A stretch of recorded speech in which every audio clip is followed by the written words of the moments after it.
The lights of New York City shimmered like a distant constellation, stretching beneath the penthouse window of Ethan Hayes. From the 72nd floor of the towering skyscraper, the bustling streets looked like rivers of light, winding through the forest of concrete and glass. But for Ethan, the view brought no joy. It only amplified the hollow emptiness inside him. A silent void, formless yet heavy as lead, pressing against his chest. Ethan, a 34-year-old white American, had once embodied the American dream. He built Tech Trend, a tech empire, from a dorm room idea at MIT into a global giant, competing with the biggest names in Silicon Valley. His TED Talks were shared millions of times, and his innovations in artificial intelligence helped shape the future. Forbes had dubbed him the man who had it all: wealth, fame, and a smile that made countless women's hearts flutter. But that was Ethan 3 years ago, before a car accident robbed him of his ability to walk and shattered his world. That night, on the I-95 highway, a truck lost control and slammed into Ethan's car. He woke up in the hospital to the news that his spine had been severely damaged. "You will never walk again," the doctor said, in a flat voice, like reading a weather report. Ethan, though in pain, nodded. He had conquered greater challenges, or so he believed. But the real blow came months later when a fertility specialist, with an apologetic look, declared, "Your chances of having children are virtually zero. The nerve damage has affected your reproductive system." That sentence didn't just destroy his hopes for a family, something Ethan had quietly dreamed of since he was a boy growing up in the Boston suburbs. It made him feel as if he were no longer a whole man. In the luxurious penthouse, time seemed to stand still. The minimalist decor, with transparent glass walls and polished wooden floors, reflected the dim glow from the only lit lamp. Ethan sat in a high-tech wheelchair, gripping the armrest as if clinging to something real. He wore a white dress shirt, collar open, and his brown hair tousled. His blue eyes, once sparkling with confidence, now stared blankly at the city, seeing nothing. The ticking of the wall clock mingled with the distant hum of traffic below, forming a symphony of solitude. The woman he had once loved, Claire, had left him not long after the accident. She couldn't endure the months of grueling physical therapy, the sleepless nights racked with pain, or the image of Ethan, who once ran marathons and climbed mountains, now confined to a wheelchair. Worse, Claire sold their story to the press. Sensational headlines spread everywhere. "Billionaire crashes down. From peak to abyss. Ethan Hayes, the man who lost it all." Every article, every line, cut into his pride like a knife. The public, who had once admired him, now looked at him with pity. Shareholders whispered about replacing him at Tech Trend. Even his mother, the strong woman from Boston, could only call and cry on the phone, never daring to mention the future. Ethan kept up appearances. He still ran meetings via Zoom, flashed the perfect smile on camera, and signed billion-dollar deals. But when night fell, when it was just him and the silence of the penthouse, he let the pain consume him. He thought about vanished dreams, a house by the sea, the laughter of children running through a yard, a wife holding his hand under the sunset. Now, the vast rooms of his apartment echoed with silence, like a cruel reminder that he had lost not just his legs, but a part of his soul. He reached for the photo frame on the table, an old picture of him and his younger brother Jack, standing on a mountain peak in Colorado. Jack, now a doctor in Chicago, had tried to reach out, but Ethan always refused. He didn't want anyone to see him like this. A man who once conquered the world is now imprisoned by his body. He set the frame down and turned his wheelchair toward the window. The city still pulsed, rhythmic and indifferent. Couples held hands in cafes, families gathered in parks, and laughter floated from somewhere below. It all felt distant, as if it belonged to a world Ethan no longer inhabited. Tonight, like so many others, Ethan let his mind drift. He thought about the doctor's words, about Claire, about the headlines. He thought about Tech Trend, the company he had bled and cried for, but which now seemed meaningless. He wondered if he still had a reason to go on, not for the company, not for the fame, but for himself. The city's lights shone across his face, accentuating the new lines around his eyes. At 34, Ethan Hayes looked like a man who had already lived a lifetime. Then, a soft sound broke the stillness near the private elevator, a gentle ding, like a lone note in the symphony of his loneliness. Ethan didn't need to look to know who it was. Maya Thompson, his new physical therapist, was arriving, a woman who would enter his life and change everything, though he didn't yet know it. The elevator doors opened, and Ethan's story began to move again, slowly but irresistibly, like the first rays of dawn peeking over the horizon. The private elevator door in Ethan Hayes' penthouse opened with a soft ding, breaking the stillness of the night. A figure stepped out, carrying the breath of life into the cold space with her. Maya Thompson, Ethan's new physical therapist, appeared with a gentle smile like the first light of morning. She wore a simple workout outfit, black leggings, and a gray sweater, her hair braided into a long plait draped over her shoulder. In her hand was a canvas bag filled with therapy tools, but her eyes, warm and perceptive, truly caught the attention. Ethan, still seated in his wheelchair near the window, turned his head. He said nothing, watching her with a familiar guardedness. Maya wasn't surprised by the reaction. In 3 weeks of working with Ethan, she had learned to read his silent signals, the slight tilt of his head when annoyed, the grip on the armrest when he tried to hide pain, and the faraway look in his eyes when he drifted into thoughts no one was allowed to touch. But Maya wasn't deterred. She believed every patient had a story, and her job wasn't just to heal the body, but to help them find themselves again. "Still awake this late?" Maya asked, her voice gentle yet full of concern. She set her bag down and walked toward Ethan, her sneakers silent on the glossy wooden floor. The lamplight cast a soft glow on her face, highlighting her deep brown eyes, as if they held an ocean of patience. Ethan shrugged, trying to keep his voice steady. Work. It's a familiar lie. He didn't want to admit that sleep now came in short, broken fragments, interrupted by pain or uninvited memories. Maya didn't press.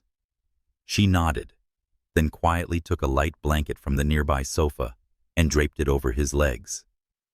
Ethan froze. He had never told her that his legs often got cold at night, but somehow she had noticed. That kind of attentiveness made him feel both grateful and disoriented. "Thank you," he mumbled, his voice so low it nearly blended with the distant hum of the city. Maya smiled and knelt at his eye level. "You're welcome. But you should rest. Your body needs time to recover, not just for work." She emphasized the last word gently enough for Ethan to know she hadn't bought his excuse. At that moment, Ethan felt a strange warmth. Maya didn't look at him like a patient, or like the broken billionaire the media had dubbed him. She looked at him as a person, with wounds, not just on the outside. That made him want to say anything to break the invisible wall between them. But he stayed silent, turning back toward the window, where the city lights still glittered, indifferent. Maya stood, not pushing. She knew Ethan needed time. In her career, she had met all kinds of patients. The angry, the hopeless, and those like Ethan, who hid their pain behind a hardened shell.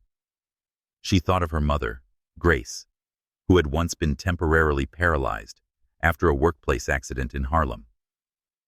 Maya, then only 15, had watched her mother relearn how to walk, step by painful step, thanks to a dedicated physical therapist. That was why she gave up her dream of becoming a dancer, to pursue this path.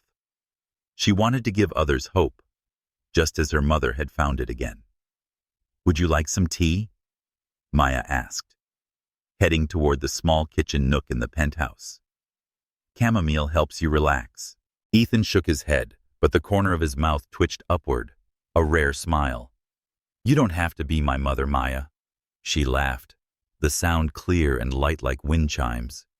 "Not your mother, just a friend, if you want one." The offer lingered in the air. Ethan didn't answer right away. He wasn't familiar with the concept of a friend anymore, not since Claire left. And the people who once called themselves his friends now only reached out to ask about tech trend stock. But something about Maya, uncalculated sincerity and quiet patience, made him want to believe she was different. Maya didn't wait for an answer. She began arranging her therapy tools for the next morning's session, telling a little story about Harlem, where she grew up. "Once, my sister and I sneaked out to watch a street performance. We danced to the music until midnight and forgot our curfew. My mom was furious, but still kept my old dancing shoes, saying, 'Passion is never wrong.'" She paused, looking at Ethan. "Do you have any passions, other than tech trend?" The question caught Ethan off guard. He thought of his days at MIT when he and his friends stayed up all night coding, not for money, but for the pure joy of creation. He thought of mountain hikes with his brother Jack when they stood at the summit and felt the world belonged to them. "I used to," he said, voice low. "Now, I'm not so sure." Maya nodded, not judging. "Sometimes, passion falls asleep for a while. It'll come back, when you're ready." She checked her watch, realizing it was getting late.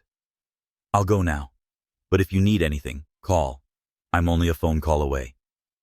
She stepped into the elevator, waving gently before the doors closed.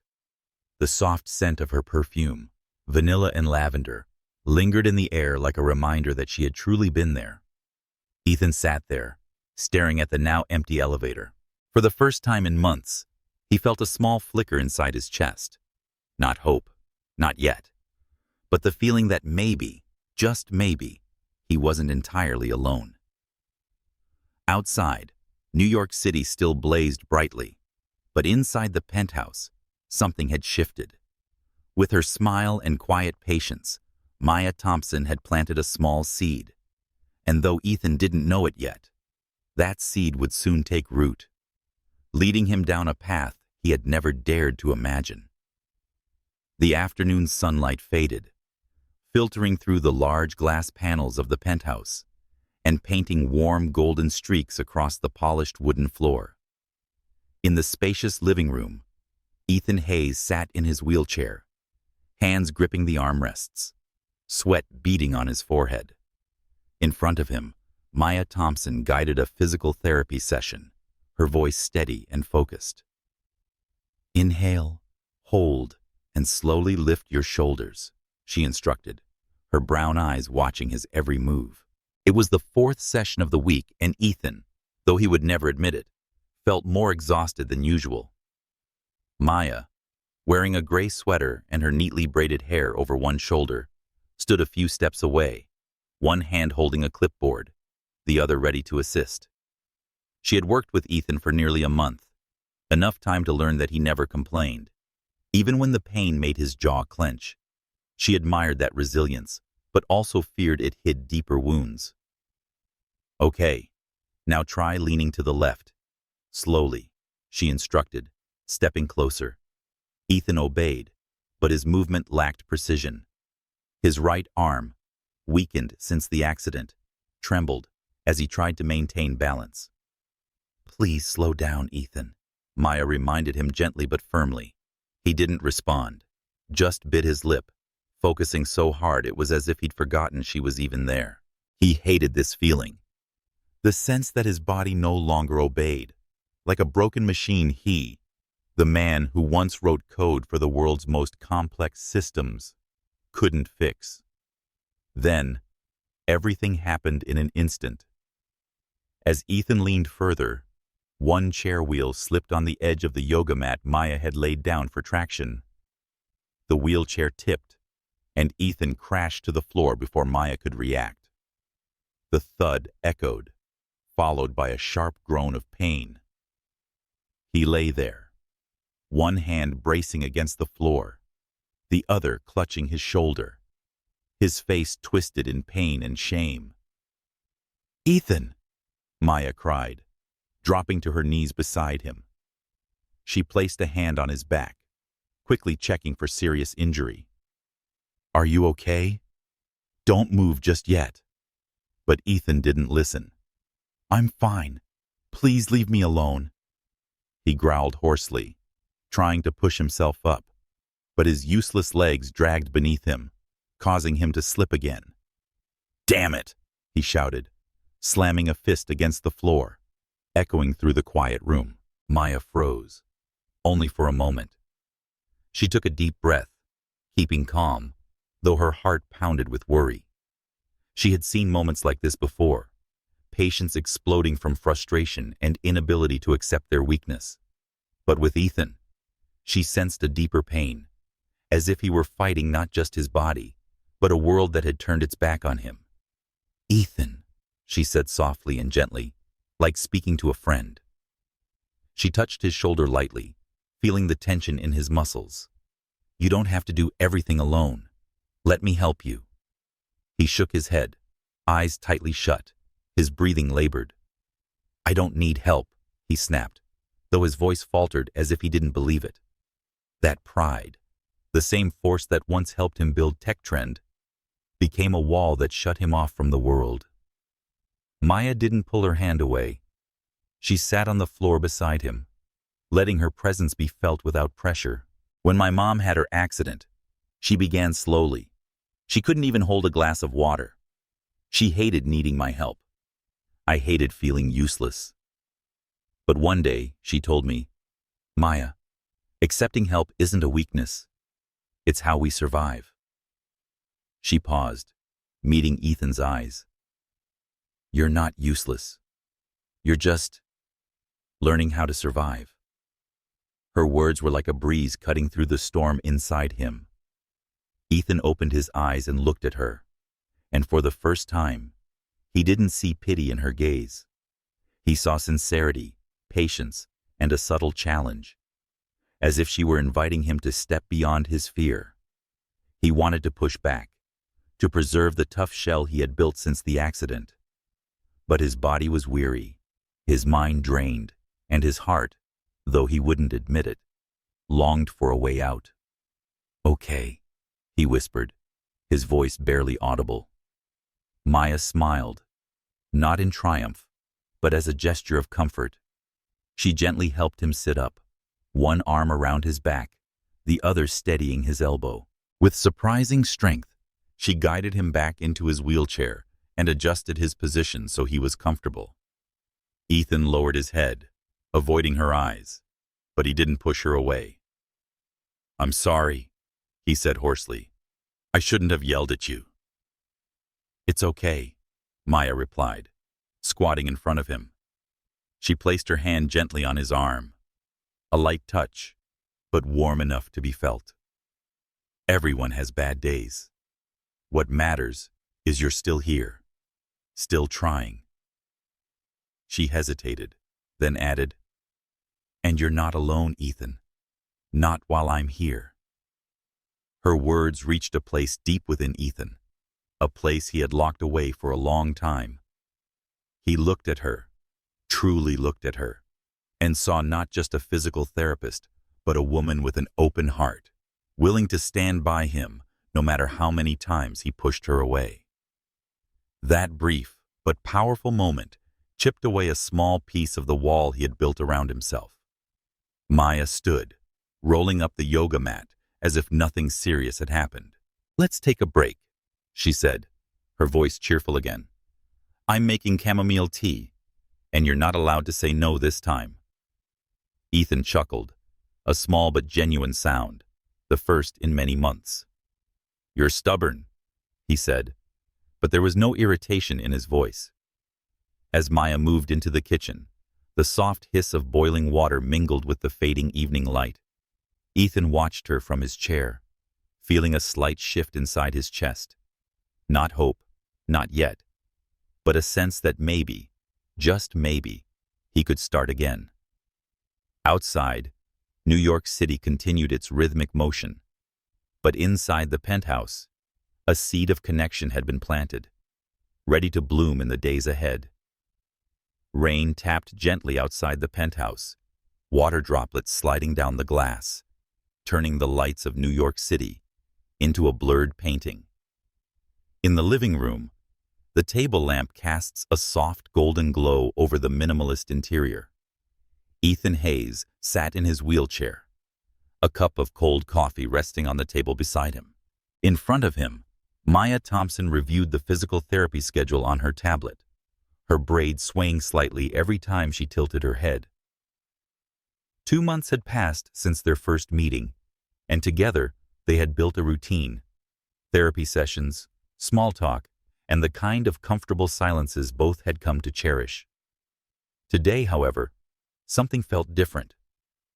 Ethan was quieter than usual, his eyes flicking to Maya and quickly away, as if afraid to be caught.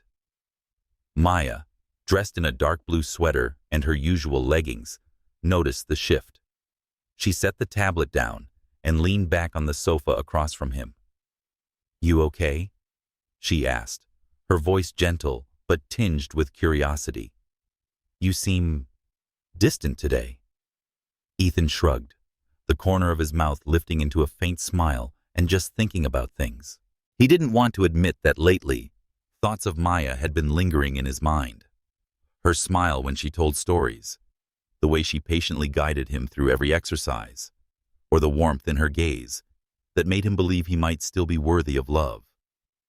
But he was also afraid this feeling was an illusion, that opening up would only lead to pain, the same way Claire had once left him behind. Maya didn't push. Instead, she stood and walked to the bookshelf by the window, where Ethan kept a few old books and a small Bluetooth speaker. "If you don't feel like talking, let me choose some music," she said playfully. "Rain like this needs something warm." She put on a soft jazz track, the smooth saxophone melting into the sound of the falling rain. Ethan chuckled, shaking his head. "You do know how to make everything less heavy."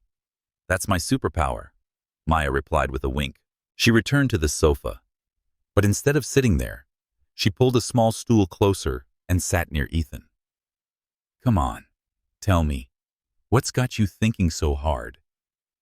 This time, her voice carried more weight, an invitation spoken sincerely. Ethan took a deep breath, his fingers tapping lightly against the armrest. He thought about the sleepless nights, wondering if his life meant anything beyond tech trend.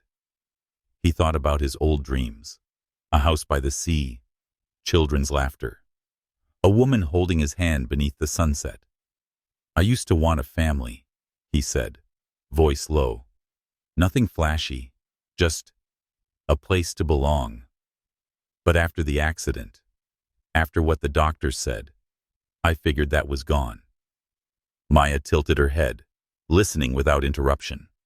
When he paused, she responded, "Family isn't just something you're given, Ethan. It's something you build. I grew up with my mom and sister. We didn't have much, but we had each other. That was family. And I believe you can still have that, if you want it." Her words were like a light beam cutting through the rain, clouding Ethan's heart. He looked at her, and saw not just patience, but a fierce belief. A belief that he wasn't defined by his wheelchair or the headlines that had stripped him of dignity. "You make it sound so simple," he said, his voice laced with a hint of sarcasm, though there was genuine gratitude behind it. "It's not simple," Maya replied, smiling. "Just worth trying." She hesitated, then reached for his cold coffee, moving it gently aside. "My mom once told me, when life gets hard, Find someone who reminds you it's still beautiful. I'm trying to be that person for you. Ethan felt his chest tighten, not from pain, but from an emotion he had long forgotten. He wanted to say something, but words slipped away. Instead, he reached out, lightly brushing his fingers against the back of Maya's hand. She paused, but didn't pull away. She looked at him, eyes soft, as if waiting. Outside, the rain grew heavier, thunder rumbling in the distance. Inside the penthouse, time seemed to slow. Ethan leaned forward, carefully, almost as if afraid of breaking the moment. Maya leaned in too, her breath mingling with his. And then, inevitably, their lips met. The kiss was gentle, tentative, yet full of meaning, not a surge of passion, but a quiet promise, a connection that reached beyond fear. They pulled apart, their eyes still locked. Ethan felt his heart pounding like he'd run a long distance. Maya, he began, but she placed a finger on his lips, smiling. Don't say anything, she whispered. I feel it. She stood, slipping back into her professional composure, though her smile couldn't hide her joy. I'll let you rest, she said, heading toward the elevator. But tomorrow, we continue, okay?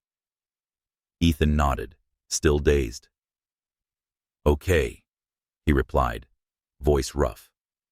As the elevator doors closed, Ethan looked out the window, where rain still fell. But this time, he didn't feel alone. He saw a flicker of light, small, fragile, but enough to make him believe that maybe, just maybe, a new future was beginning. The jazz music continued to play, blending with the sound of rain, like a quiet reminder that no matter how hard life gets, love can still find a way. Morning light filtered through the curtains, scattering pale golden fragments across the kitchen floor of the penthouse. Maya Thompson stood by the counter, holding a pregnancy test stick, her eyes fixed on the two pink lines that had appeared clearly. Her heart pounded in her chest, as if trying to leap out. She set the test down, took a deep breath, and reached for a glass of water. But her hands trembled so much that it sloshed over the rim. Pregnant. The word echoed in her mind, unfamiliar and miraculous, like a melody she'd never heard. But it wasn't just pregnancy. She had seen the ultrasound results yesterday, and it wasn't one child, but three. 3 babies. A miracle, but also a mystery that left her stunned.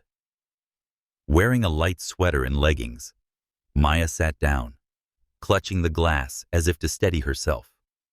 Her thoughts turned to Ethan Hayes, the man she had fallen in love with over the past months. Their kiss a few weeks ago, gentle yet profound, had opened a new door.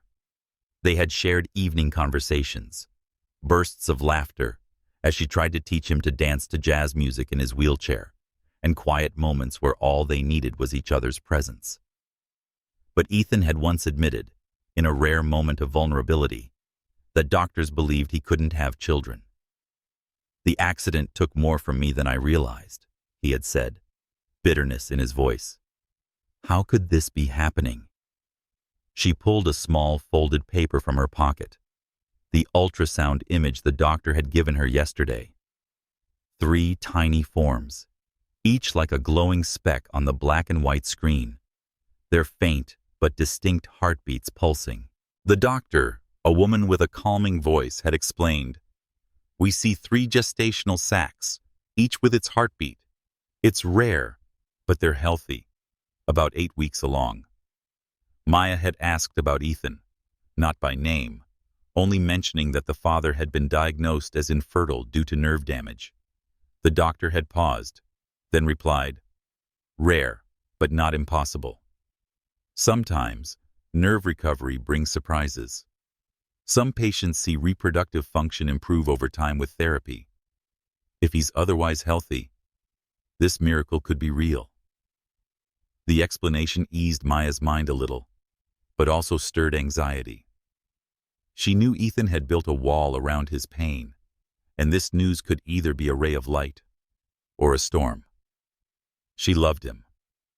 I loved his resilience during therapy sessions, the way he laughed when she told stories about Harlem, and even the silence when he dropped his guard and revealed a glimpse of the man behind the defenses. But she also knew he was afraid of hope, failure, and being hurt again after Claire, his ex, left him and sold their story to the media. Maya stood and stepped out onto the small balcony of the penthouse. The early breeze was cool, laced with the scent of last night's rain. New York City sprawled below, bustling and indifferent. She touched her still, flat belly and felt a strange connection to the three little lives growing inside her. She thought of her mother, Grace, who once said, "You'll discover your strength when you have to live for someone else." Maya smiled, but her eyes misted. She wanted to share this joy with Ethan, but feared he wouldn't believe or doubt her. She stepped back inside and checked the clock. Ethan was in his office on a call with the tech trend team. She could hear his voice drifting out, calm and steady, but she knew he was hiding his exhaustion. In recent weeks, the media has resumed their whispers about the broken billionaire, speculating that Ethan might resign for health reasons. One article even mentioned Maya, calling her the mysterious woman by his side, accompanied by cruel comments. Ethan had brushed it off, telling her, "Don't worry, they don't know anything about us." But Maya knew his words masked pain. She picked up the ultrasound photo, her fingers tracing the blurry outlines. She had to tell him, not just because it was the right thing to do, but because she believed they could face anything together. But she needed time to prepare, to find the words that wouldn't make him feel threatened. She tucked the image back into her pocket, waiting until evening when they could sit down and talk. Maya entered the living room and began preparing for that afternoon's therapy session. She laid out the yoga mat and checked the equipment, but her mind kept circling back to the overwhelming news. She thought of her mother and her younger sister in Harlem and wondered whether she should call them to share. But she wanted Ethan to be the first to know. She wanted to see his eyes, wanted him to feel the joy she was feeling, even if she knew it wouldn't be easy. As she wiped down a small dumbbell, the door to the office opened. Ethan emerged, maneuvering his wheelchair with increasing confidence. He wore a white dress shirt, sleeves rolled up, his hair slightly tousled from running a hand through it. "How was the call?" Maya asked, trying to keep her voice upbeat. Ethan shrugged and gave a faint smile. "Same as always. They wanted me to attend the conference next week, but I declined. I don't like the press stirring things up again." Maya nodded, stepping closer. "You did the right thing. They'll move on eventually." She paused, wanting to say more, but patted his shoulder. "Ready for your session? We're trying something new today." Ethan looked at her, his gaze lingering longer than usual, as if sensing something different. "You okay, Maya?" he asked, his voice low. She smiled, masking her nerves. "Perfectly fine. Just enjoying today." She turned and began guiding him through the session. But inside, she knew tonight would change everything. 3 tiny lives, an unexpected miracle, were waiting to be welcomed. And though the road ahead would be uncertain, Maya believed her love for Ethan and his love for her would be strong enough to face it all. Night fell, casting a silent veil over the penthouse, broken only by the patter of rain against the glass. Inside the living room, the soft, muted lighting highlighted the sharp lines of the furniture, creating a space that felt both warm and heavy. Maya Thompson sat on the sofa, hands tightly clasped, the folded ultrasound image tucked into her sweater pocket. She had waited all day for this moment, when Ethan Hayes would finish his final call with the tech trend team and return to her. Her heart pounded, caught between joy and fear. She knew the news of the 3 babies would change everything, but she hadn't anticipated just how difficult it would be. Ethan wheeled himself into the room, his face tired, but his eyes lit up when he saw Maya. "You look serious today," he said, trying to make a joke, but his voice betrayed an undercurrent of unease. He stopped near the sofa, resting his hands on his lap, waiting. Maya took a deep breath and forced a smile. "She began with something to tell you," her voice slightly trembling. She pulled out the ultrasound image and unfolded it on the table. The tiny bright spots shimmered under the light. "I'm pregnant, Ethan." The air seemed to freeze. Ethan stared at the ultrasound, his brows furrowing as if trying to solve a riddle with no answer. "Pregnant," he repeated, voice low, nearly a whisper. Maya nodded, pointing at the 3 small forms on the image. "Not just one. 3. 3 babies. I had the ultrasound yesterday. The doctor says they're healthy, about 8 weeks. Ethan leaned back, gripping the arms of his wheelchair. He opened his mouth, then closed it again, as if the words had vanished. Maya waited, hoping to see joy, or at least surprised happiness. But instead, his eyes darkened, a shadow of doubt passing over them. "How is that possible?" he asked, his voice colder than she expected. "The doctor said I couldn't." "Maya, they were clear. It was impossible." She felt her chest tighten, but kept her voice calm. "I asked the doctor. They said sometimes nerve recovery can restore fertility. It's rare, but it happens. This is real, Ethan. These are our children." She reached out to touch his hand, but he flinched, not returning the gesture. "How can you be sure?" He blurted, his tone like a blade. "I mean, how do I know they're mine?" The words, though perhaps unintended, struck Maya like a slap. She pulled her hand back, eyes wide with disbelief. "What are you saying?"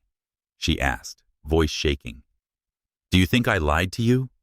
After everything we've been through?" Ethan shook his head, realizing his mistake, but his fear had already taken hold. "No, that's not what I meant," he said quickly, but his voice faltered. "Maya, I've lived with the idea that this couldn't happen. The doctors, Claire, everything, made me believe I wasn't capable anymore. And now, 3 children?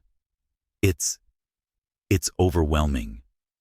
Maya stood, wrapping her arms around herself to shield herself from the blow. "So, you choose to believe the doctors instead of me?" she asked, her voice cracking. "I've been here, Ethan, every day, beside you. I love you. And now you doubt me?" Tears streamed down her face, but she didn't wipe them away. The pain cut deep from his words, and how that doubt shattered the trust they had built. "Maya, I'm not doubting you," Ethan said, his voice now full of regret. He reached for her, but she stepped back. "I'm just scared. I was scared that this was a dream, and that I'd wake up and lose everything." But his words weren't enough to soothe the wound. Maya shook her head, tears falling faster. "I need some air," she whispered, her voice tight with emotion. She grabbed her coat and walked quickly to the elevator, leaving the ultrasound on the table. "Maya, wait!" Ethan called, but the elevator doors closed. The soft ding echoed like a final cut. The penthouse fell silent, broken only by the steady rain outside. Ethan sat there, clutching the ultrasound, those tiny bright spots now glaring like accusations. He slammed his fist into the armrest of the wheelchair, a groan of pain escaping his lips. "What have I done?" he whispered, voice hollow. He looked around the room, the place once filled with Maya's laughter, where she had taught him to dance to jazz, where they had kissed under the rain. He thought of the past months when she had been the only light in his darkness. But fear, fed by years of wounds, from Claire, from the media, from his own broken body, had made him betray her trust. And now, Regret engulfed him, crashing over him like a wave. Ethan grabbed his phone, his hand trembling as he dialed the number of his former fertility doctor, the one who had once told him he couldn't have children. The phone rang, and he silently begged for an explanation, anything that might fix what he'd broken. But deep down, he knew this wasn't just about science.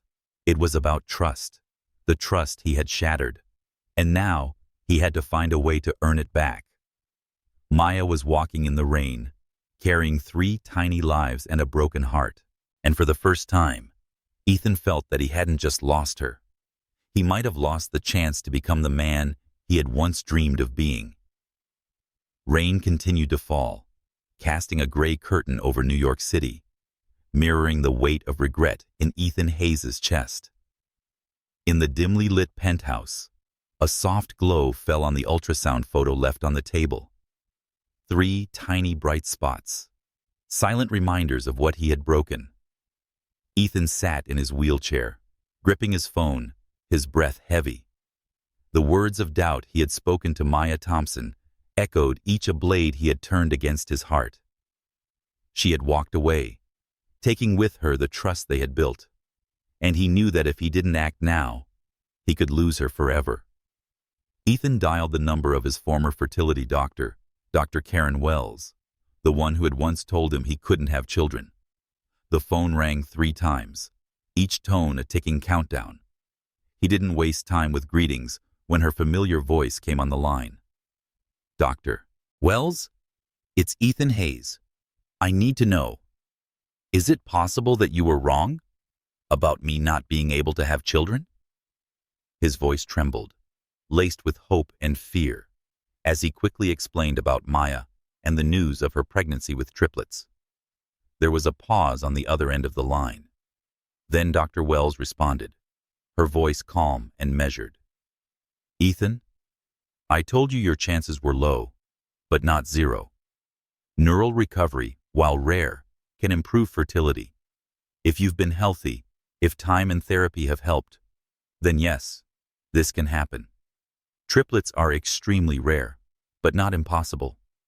She paused, then added, "Congratulations. This is a miracle." Ethan closed his eyes and let the words sink in. A miracle. But he had turned that miracle into a nightmare. For Maya. He ended the call, his hand trembling as he picked up the ultrasound photo again. Those 3 little lives were no longer a question. They were real.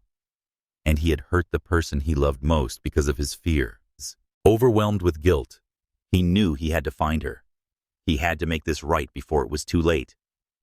He grabbed his coat and wheeled himself out to the elevator, undeterred by the rain or obstacles ahead.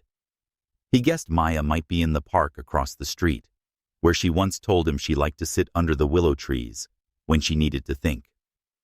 The streets were slick, and the people hurried by, but Ethan saw only Maya. Her eyes filled with hurt as she walked away.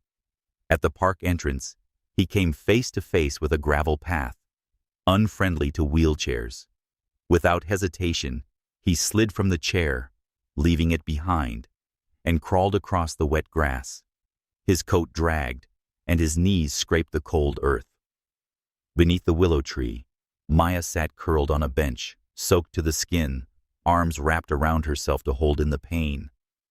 Rain disguised the tears on her cheeks, not the heartbreak in her eyes. She thought of Ethan, of their love, and wondered if she had been wrong to believe he could overcome his fear. A soft rustle made her look up, and she froze. Just a few meters away, Ethan was crawling toward her, his face wet with rain and determination. "Ethan!" she cried, rushing to him, dropping to her knees. "What are you doing? You'll get sick." But Ethan shook his head, panting. "Let me speak," he whispered, voice hoarse. "Please, Maya." She hesitated, but the look in his eyes, full of remorse and sincerity, made her nod. "I was wrong," Ethan said, rain running down his face. "I was stupid and selfish, and I let fear control me. I didn't doubt you, Maya. I doubted myself. I couldn't believe something miraculous could happen to me. But I spoke to the doctor. She said it's possible. These children, they are ours. And I believe you. I believe in us. His voice cracked. I love you, Maya. I love our children. If you'll let me, I swear I'll spend the rest of my life proving that. Maya looked at him, her heart torn between pain and love. She saw not the CEO of Tech Trend, not the broken billionaire from the headlines, but a man who had crawled through the rain to say he was sorry. Tears welled up again, but this time from relief. I needed to hear that, she whispered, her voice trembling. I needed to know that you believe me. I'll never make you doubt again, Ethan said, gripping her hand. He was cold, but his hold was steady. I'm all in, always. Maya leaned down and embraced him, not caring about the rain or the mud. They sat beneath the willow, the rain falling all around them. But there was only love and forgiveness at that moment. As the downpour began to ease, Maya helped Ethan back into his chair, wiping the rain from his face with the soaked sleeve of her sweater. Let's go home, she said softly. We need to dry off and talk about this. Ethan nodded, his hand never letting go of hers, as if afraid she might disappear again. They returned to the penthouse, soaked to the skin, but more connected than ever, ready to face the future. A future with 3 little lives waiting for them. Morning light filtered through the penthouse windows, casting a soft golden glow across the living room. Birds chirped faintly through the slightly open window, blending with the scent of freshly brewed coffee. Maya Thompson stood by the kitchen counter, her braid loosening down her back, and a deep blue sweater hugged her body, which was slowly beginning to change. She stirred a cup of chamomile tea, her eyes drifting to Ethan Hayes, who sat in his wheelchair near the dining table, reading a book on parenting. It had been a week since that fateful rainy night, when Ethan had crawled through the park to apologize. Since then, they had entered a new chapter, not just of love, but of preparing for the 3 lives growing inside her. Maya placed the tea on the table and sat across from Ethan. How far in are you? She asked, her cheerful tone laced with curiosity. Ethan looked up and slid the book aside, his lips curving into a sheepish smile. The section on diaper changing. It sounds more complicated than coding Tech Trend's AI. Maya laughed, a clear, bright sound that seemed to warm the room. Don't worry, I'll teach you. But you have to promise not to drop the diaper. Ethan nodded, his gaze lingering on her with quiet gratitude. Since the confrontation about the pregnancy, they had vowed to be honest with one another. That night, soaked and shivering after returning from the park, they had sat together in the living room, talking nonstop. Ethan confessed his fear of being hurt again, rooted in Claire's betrayal and the years of headlines branding him as the broken billionaire. Maya shared her worries, raising triplets, balancing work and motherhood, and preserving their love in the face of public pressure. That conversation, painful but raw, had rebuilt their trust like a bridge forged plank by plank. They began attending parenting classes at a nearby community center to strengthen that bridge. They sat with other expectant couples in the evenings, learning how to hold infants, prepare nutritious meals, and survive sleepless nights. Ethan, initially awkward with the baby doll models, made Maya laugh until she cried when he accidentally dropped a fake bottle. You might need extra practice, she teased, her eyes twinkling with pride at his effort. Today was a day off, and they had set aside to discuss the future. Maya pulled out a notebook and began jotting down essentials: 3 cribs, diapers, and tiny clothes. Ethan watched her, a warm feeling rising in his chest. Have you thought of names yet? He asked in a low voice. Maya paused her pen, smiling. I like Liam for a boy. For the girls, maybe Zoe and Nora. But I want to hear what you think. Liam, Zoe, Nora, and Ethan repeated, tasting the names. They're beautiful. I like them. He paused, then added, I worry I won't be good enough. As a father, I mean. I never imagined I'd get the chance. Maya reached across the table and took his hand. You'll be a wonderful father, Ethan. Not because you're perfect, but because you care. That's what they'll need most. Her words soothed something inside him, but Ethan knew challenges were still ahead. The press had begun circling again, speculating about the mysterious woman pregnant with his children. Some employees at Tech Trend whispered that he was distracted, causing the company's stock to fluctuate. Ethan had hosted a virtual meeting to reassure his team of his commitment, but he didn't mention Maya. He wanted to protect her from the public eye. Although she didn't say it, Maya felt the pressure too. She called her mother, Grace in Harlem, to share the news about the triplets. Grace's laugh echoed through the phone as she recounted stories of raising Maya and her younger sister. Love is the strongest thing you have, she said. You and Ethan will be fine, as long as you keep talking. Maya took the advice to heart, determined to keep the lines of communication open. That afternoon, they visited a baby store for the first time together. Ethan maneuvered his wheelchair through the tight aisles, stopping in front of 3 tiny knit hats. This one's perfect for Zoe, he asked, holding up a pink cap. Maya smiled and nodded. And the blue one's for Liam. Nora will need yellow. They picked out more items, laughing as Ethan struggled to fit a stroller into the cart, nearly tipping it over. Back at the penthouse, Maya played a soft jazz track, her usual way of unwinding. She took Ethan's hand and pulled him to the center of the living room. Dance with me, she said, her eyes glowing. Ethan shook his head, but couldn't resist her smile. He guided his wheelchair while she moved gently beside him to the rhythm. They laughed, forgetting the pressure, wrapped in the simple joy of being together. That night, Maya curled up on the sofa, her head resting on Ethan's shoulder. I'm scared, she whispered, but I'm happy because we're doing this together. Ethan kissed her hair, his heart full. So am I, he murmured, and I'll never leave you, not ever again. Beneath the soft glow of the lights, they sat, ready for the road ahead, knowing that their love was the strongest foundation they could build on.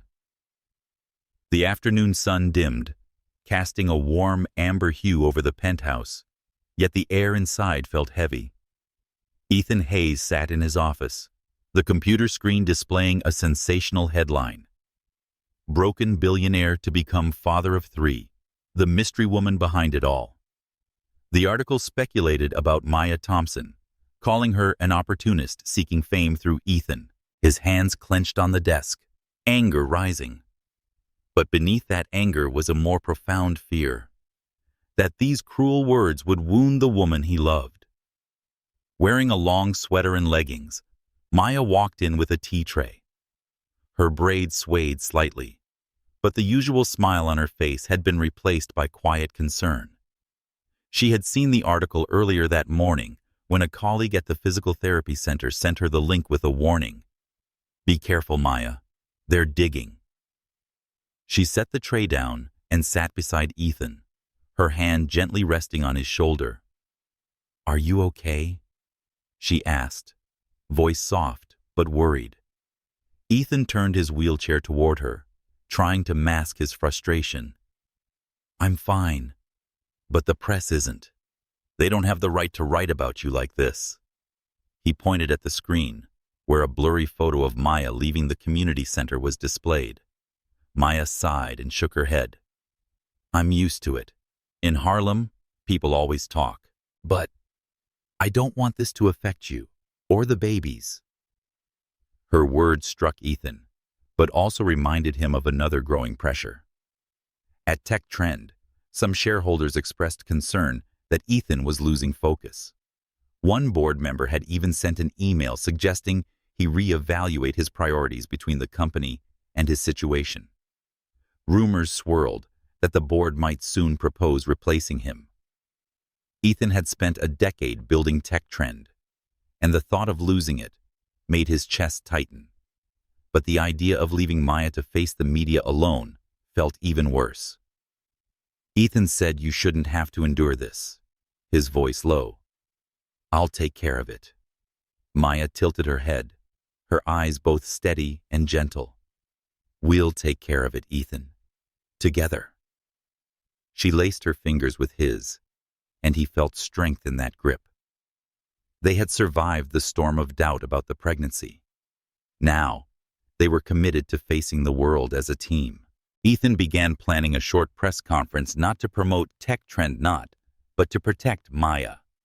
The next day, in a hotel lounge near the company's headquarters, he appeared before a swarm of reporters. Camera flashes erupted. Microphones buzzed. Maya stood beside him, her hand resting lightly on his shoulder, unfazed by the curious stares. Wearing a dark blue suit, Ethan spoke clearly. "Maya Thompson is the most extraordinary woman I've ever met. She's not just my partner. She's the mother of our future children. I ask that you treat her with the same respect I give her." The statement was brief but powerful. Some reporters tried to ask follow-ups, but Ethan cut them off. "That's all. Thank you." He took Maya's hand and wheeled them out of the room, leaving a flurry of whispers behind. In the elevator, Maya looked at him, eyes glistening. "She said you didn't have to do that." Your voice choked with emotion. Ethan smiled, pulling her closer. "I did. For you. For us."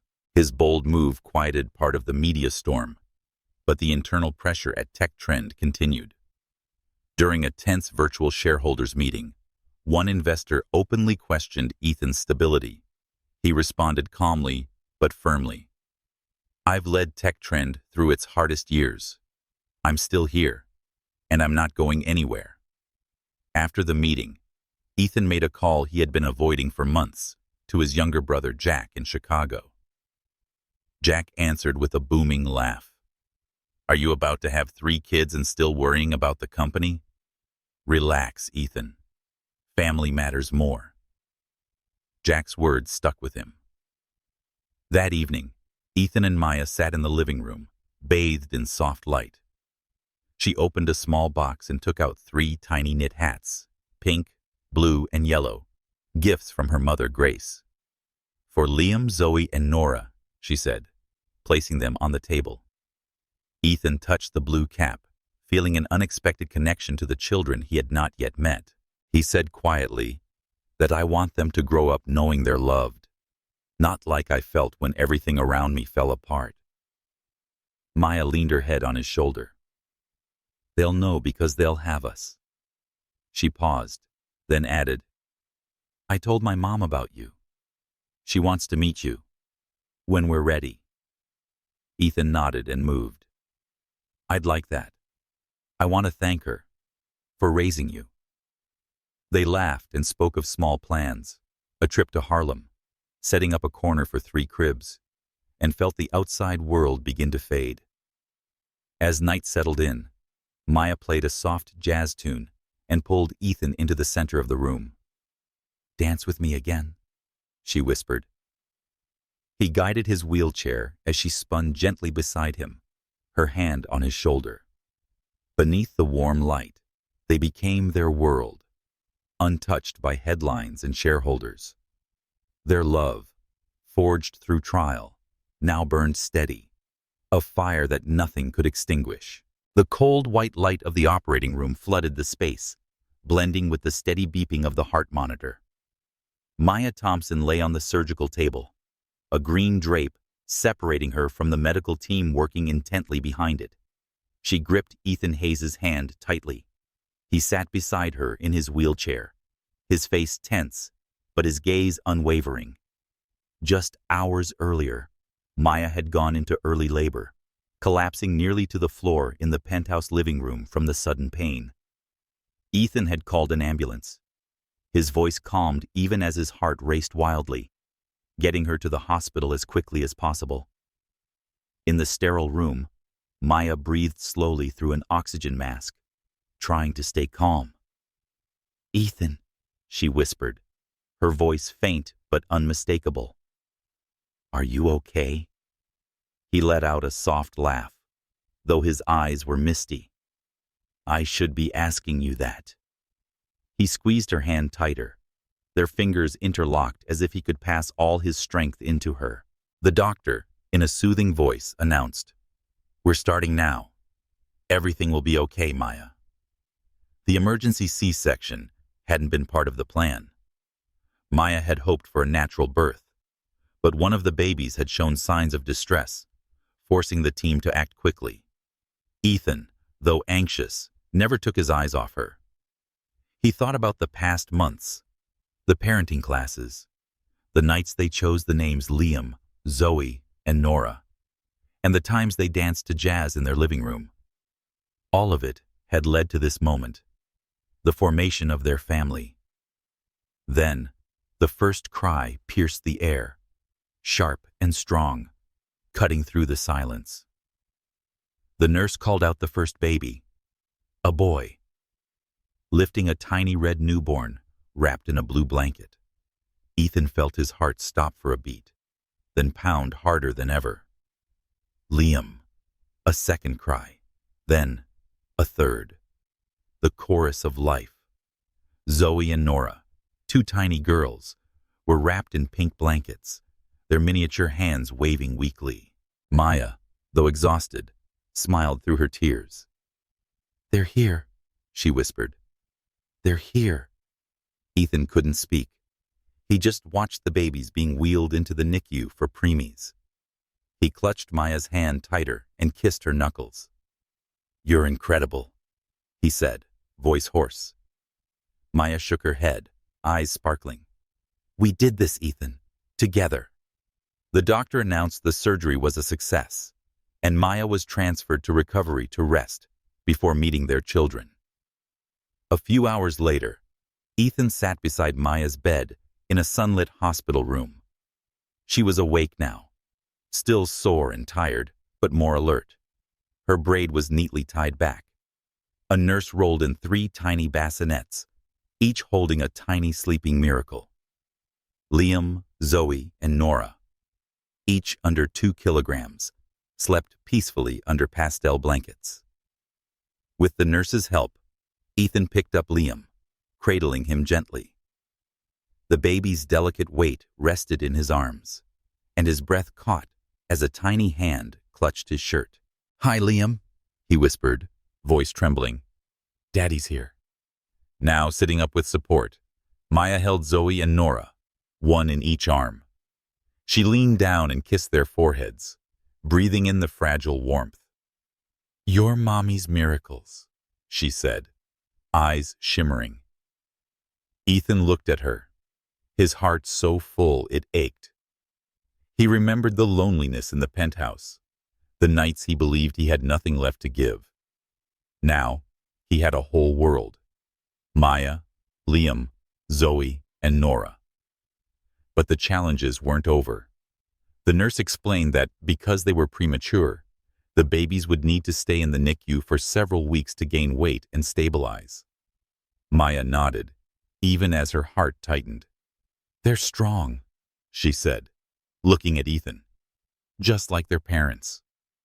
Ethan smiled, but he knew the coming days would be hard.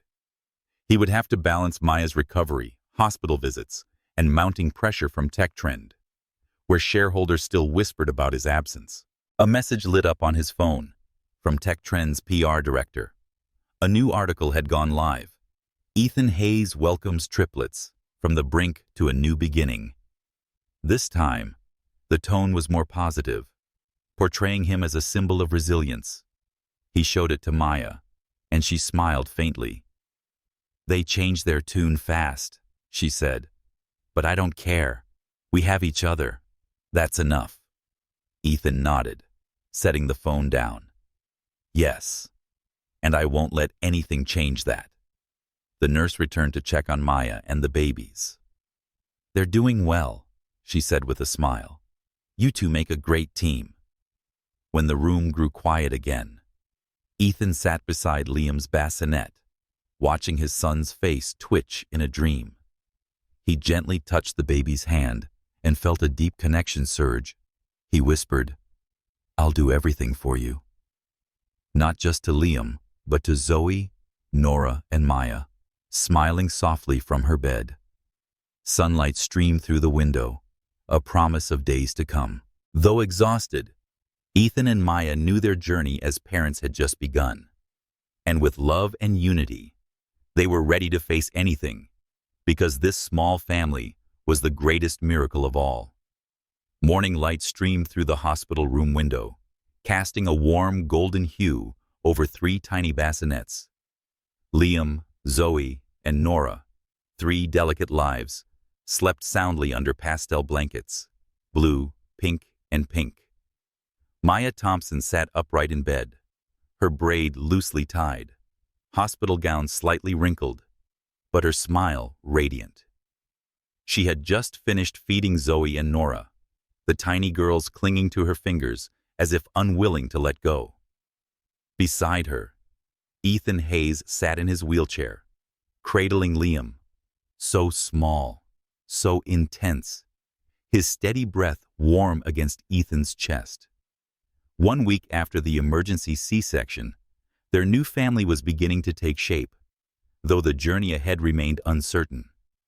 Maya leaned back into her pillow, eyes sparkling as she looked at Ethan. "You look like a natural," she teased. Ethan chuckled softly, pressing a kiss to Liam's forehead. He replied, "I'm just trying not to drop him," but his eyes were full of wonder. He still wasn't used to being a father. The feather-light weight of Liam, Zoe's tiny squeaks, or how Nora wrinkled her nose in her sleep. But each moment with them was a quiet reminder that he'd found a new purpose. Challenges still lingered. Born prematurely, the triplets would remain in the NICU longer to gain weight.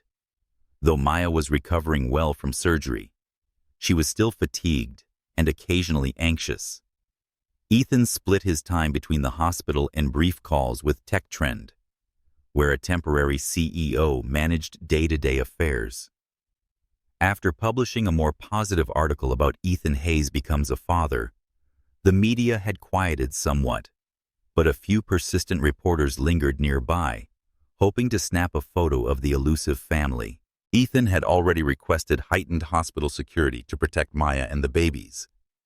Yet amidst the chaos, support began to flow in like warm sunlight. Maya's mother, Grace, had come from Harlem when Maya was moved to a regular room. She brought a large bag of hand-knit hats, blue for Liam, pink for Zoe, yellow for Nora, and a fragrant chicken soup. "For your strength," she said, hugging Maya so tight it made her laugh. Then she turned to Ethan, took his hand and said, "You're part of this family now. Don't make my daughter cry, you hear me?" Ethan nodded, deeply moved. "I promise, ma'am." Tech Trend staff also sent a gift.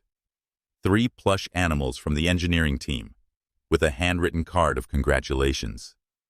Ethan's younger brother, Jack, called from Chicago on video chat and burst into laughter when he saw Liam in Ethan's arms. "You do look like a dad," Jack joked, but his voice was filled with pride. Small but heartfelt gestures reminded Maya and Ethan they weren't alone. They weren't just a couple anymore. They were a family surrounded by people who cared. That afternoon, a nurse entered to finalize the baby's wristbands. "We need their official names," she said with a smile. Maya and Ethan looked at each other, but no words were needed. "Liam, Zoe, and Nora," Maya said firmly. Ethan nodded, brushing a finger over Liam's blue cap. "Perfect," he murmured. The nurse made her notes and quietly exited, leaving them with their 3 little angels. Maya turned to Ethan, eyes gleaming.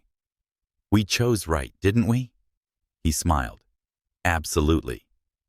When the babies were wheeled back to the NICU, Ethan rolled closer to Maya's bed and took her hand. "I've been thinking," he began, voice low. "About us. About the kids. About everything we've been through." He paused, drawing a deep breath like he was gathering courage. "Maya, I don't just want to be the father of your children. I want to be your husband. Will you marry me?" Maya froze momentarily, then burst into soft laughter, tears spilling over. "Ethan, your timing," she said, voice trembling. "In a hospital room, when I look like I just ran a marathon?" He grinned, squeezing her hand. "You're beautiful. Always. And I don't want to wait another day." Maya leaned down and kissed him. A gentle, love-filled kiss. "Yes," she whispered. "I will marry you." They held each other, laughter mingling with tears. Outside, the city of New York pulsed with life, but in that hospital room, time stood still. Ethan thought of the lonely days when he stared out the penthouse window, believing he had nothing to give. Now, he had Maya, Liam, Zoe, Nora, a family, a future. Maya, resting against his shoulder, thought of her mother, of Harlem, and knew Grace would be proud. A nurse returned with a tray of snacks. "Congratulations," she said warmly, as if sensing the joy in the room. Maya smiled, wiping her tears. "Thank you. We're having a special day." After the nurse left, Ethan picked up his phone and took a photo of the 3 bassinets, each tagged with a name: Liam, Zoe, Nora. For Jack, he said, though Maya knew this moment would be one he'd treasure forever. The soft daylight faded, replaced by the hospital's gentle glow. Ethan and Maya sat together, hand in hand, knowing parenthood would be filled with challenges. But they were ready. Their love, forged through hardship and joy, was the strongest foundation. And when Liam let out a small whimper from his bassinet, as if in agreement, they laughed, ready to turn the page to their next chapter. Morning sunlight filtered through the penthouse windows, casting a gentle glow across the living room, like a quiet greeting to a new day. In the corner of the room, 3 cribs stood in a row, each cradling a tiny miracle. Liam, Zoe, and Nora, now 3 months old, healthy and strong after their time in the NICU. In a soft green sweater and a neatly tied braid, Maya Thompson stood by the cribs, humming a Harlem lullaby her mother used to sing. She leaned down to adjust Zoe's pink knit hat, her radiant smile still carrying traces of fatigue from a sleepless night. Ethan Hayes, wheeling in from the home office, held a tray of coffee and toast. His white shirt sleeves were rolled up, his hair slightly tousled from soothing Nora to sleep. "Breakfast for Supermom," he said, placing the tray on the table. Maya smiled and kissed his cheek. "And for Super Dad, too," she replied, settling beside him on the sofa. They gazed at their children, their peaceful breathing forming a gentle soundtrack, a reminder that every hardship had led them to this moment. Family life wasn't easy. Though healthy, Liam, Zoe, and Nora demanded constant care, feedings, diapers, and lullabies. Maya, drawing from her childhood experience helping her mother raise her sister, guided Ethan through the chaos. He learned how to hold Liam without startling him, how Zoe liked her back patted gently, and laughed aloud when Nora grabbed a fistful of his hair during a bottle feed. Even the sleepless nights, though exhausting, became sacred hours of conversation about the babies, tech trend, and the wedding they were slowly planning. Support from their community became a source of strength.